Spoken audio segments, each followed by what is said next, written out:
28 pemain Timnas Indonesia siap tempur di 3 laga uji coba jelang Piala Asia 2023. Laga pertama besok tanggal 2 Januari melawan Libya. Tanggal 5 lawan Libya juga. Dan yang menarik, seperti apa taktik STY dan apakah Justin Hubner bisa langsung main di laga uji coba nanti, saya jelaskan di video ini.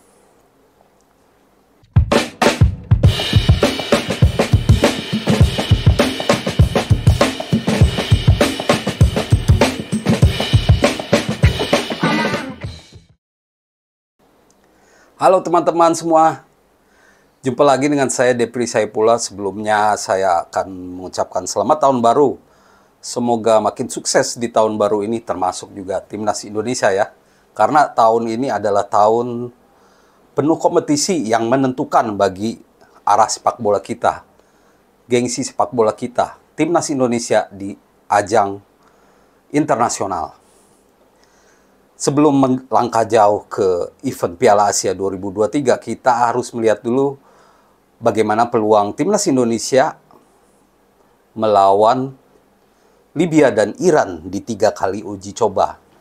Ini menarik karena duel nanti akan ditunggu-tunggu oleh pecinta sepak bola nasional setelah sekian lama terakhir kali main lawan Filipina ya di kualifikasi Piala Dunia 2026 grup F.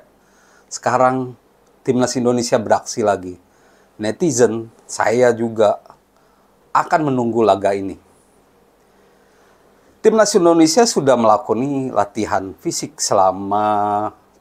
dan taktik selama hampir 2 minggu ya, sejak tanggal 20 Desember lalu.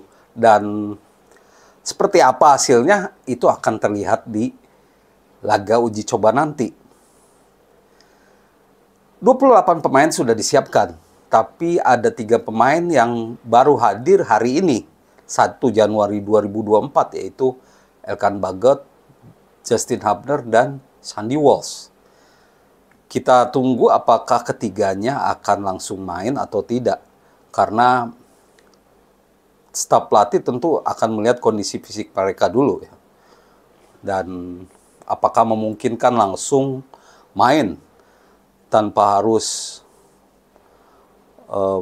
blend dulu dengan pemain lain, karena yang pemain lain sudah agak lama bermain ya.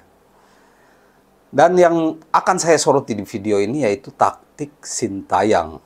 Dalam salah satu video unggahan di media sosial Timnas Indonesia, Sintayong membeberkan bahwa sejak tanggal 30 kemarin dia mencoba latihan taktik. Ya, tentu saja latihan taktik ini disiapkan untuk uji coba dan tentunya Piala Asia 2023 nanti menghadapi Jepang, Irak, dan Vietnam. Latihan taktik ini tentu diperlukan setelah hampir beberapa hari sebelumnya Timnas Indonesia digembleng latihan fisik. Taktik adalah yang utama. Taktik adalah apa yang diterapkan, apa yang diharapkan pelatih di lapangan.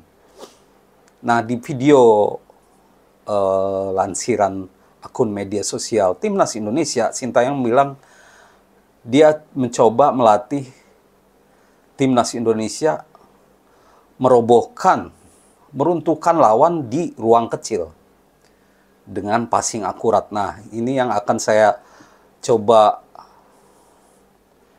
garis bawahi di video ini. Sintayong ingin passing yang akurat karena lawan-lawan kita berat. Libya menjadi tantangan pertama. Kita tidak mengejar kemenangan. Yang dilihat adalah bagaimana taktik berjalan dengan baik. Dan tentunya strategi yang udah diterapkan di latihan akan langsung dipakai saat melawan Libya. Dilihat dari video yang dilansir medsos Timnas Indonesia, tentu yang terlihat yaitu timnas mengandalkan permainan bola umpan-umpan pendek. Dan terlihat bagaimana Sintayong terus memberikan instruksi harus seperti apa pemain bergerak dengan bola atau utamanya saat tanpa bola, karena meruntuhkan lawan di ruang kecil bisa terjadi di mana-mana, di berbagai area atau sepertiga pertahanan lawan. Apakah bisa di area corner atau half space ya, atau di kotak penalti. Yang ditegaskan oleh Sintayong yaitu dengan umpan akurat. Nah, ini jadi PR untuk timnas Indonesia, karena di 2 laga terakhir melawan Irak dan Filipina ini kerap terjadi salah umpan.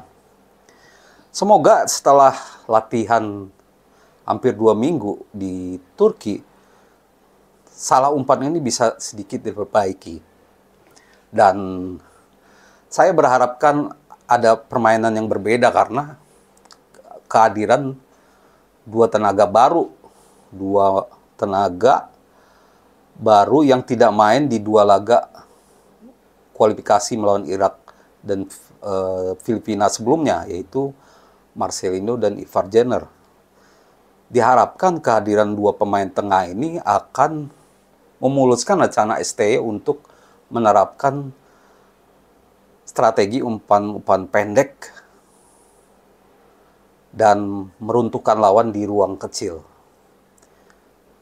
Semoga kesalahan-kesalahan umpan bisa lebih sedikit, dan itu dimulai sejak lawan Libya nanti.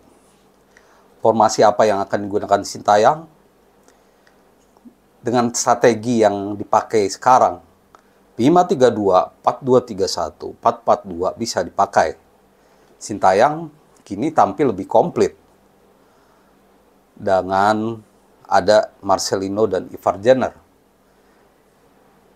Dia juga sudah punya pemain-pemain yang handal di posisi winger atau fullback.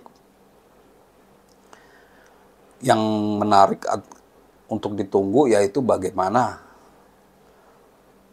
formasi atau siapa yang jadi starter di pertandingan nanti.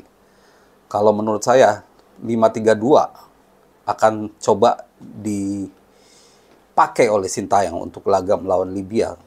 Dan tentunya ini bertransformasi menjadi 3-5-2. Libya bukan lawan mudah karena di 7 laga terakhir mereka tidak kalah. Tapi itu juga melawan tim-tim kecil sih ya. Tapi harus diingat juga pertemuan terakhir kita tahun 1977. Itu sudah lama sekali terjadi ya. Dan diharapkan kita bisa mencetak sejarah gitu. Bisa menang lawan Libya. Walaupun ini tidak berpengaruh kepada peringkat FIFA karena ini bukan FIFA Matchday ya. Jadi kita tunggu apakah para pemain ini yang dijadikan starter bisa menerapkan strategi dari Sintayong dengan baik. Karena bukan kemenangan seperti yang saya bilang, tapi penerapan taktik yang benar akan menjadi hal yang menggembirakan dibandingkan hasil. Tentu kalau menang lebih oke. Tapi kalau pemain masih melakukan kesalahan umpan, itu tentu akan cukup buruk bagi Sintayong. Sekali lagi, Libya bukan lawan mudah. Dan ini laga uji coba yang pas. Karena kita juga butuh lawan yang tidak mudah. Semoga timnas Indonesia bisa mencetak gol. Bisa menerapkan taktik dengan baik sehingga kita lebih siap menghadapi Piala Asia yang akan digelar sebentar lagi. Karena Piala Asia bisa jadi tolok ukur untuk nasib STY dan juga timnas Indonesia. Karena semua mata sekarang tersorot kepada Sintayong. Kalau saya pribadi cukup yakin, karena dibandingkan negara lain, timnas Indonesia lebih baik ya kondisinya, pemain-pemain dalam kondisi baik, walaupun ada yang terlambat datang tapi tidak cedera. Vietnam kehilangan beberapa pemain, kiper utamanya Doan Phang Lam, dan Doan Van Hao juga tidak bisa dibawa ke Piala Asia. Jepang juga Kaoru Mitoma tidak bisa main. Sedangkan timnas Indonesia lebih baik. Yang diperlukan adalah taktik, karena kondisi pemain baik dan Sintayong bisa menggunakan seluruh pemain di 3 laga uji coba ini untuk mengetahui siapa yang terbaik untuk dipakainya di Piala Asia 2023. Demikian teman-teman ulasan saya, dan tentunya beri komentar bagaimana pendapat teman-teman peluang kita melawan Libya dan Piala Asia. Terima kasih dan salam olahraga.